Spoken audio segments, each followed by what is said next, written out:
નમસ્કાર, ખબર ગુજરાત સાથે હું જયમીની. સમાચારની શરૂઆત કરીશું વડોદરાથી વાઘોડિયા તરફ જતા રોડ પર અકસ્માત સર્જાયો છે, જેમાં પૂરપાટ ઝડપે આવતા કાર ચાલકે રિક્ષા ચાલકને અડફેટે લીધો હતો, જે સદનસીબે રિક્ષા ચાલક સુરક્ષિત બચી ગયો હતો.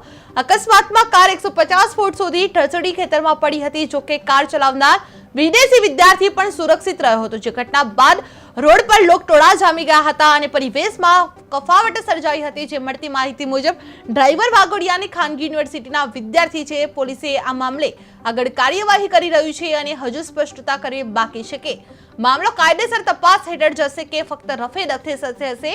જે વડોદરા વાઘોડિયા રોડ પર અકસ્માત સર્જાયો છે, જે રિક્ષા ચાલક બચી ગયો છે, જે કાર ખેતરમાં ઢસડી પડી હતી અને વિદેશી વિદ્યાર્થી સુરક્ષિત રીતે છે. જે પોલીસે વધુ આગળ તપાસ હાથ ધરવામાં આવી રહી છે.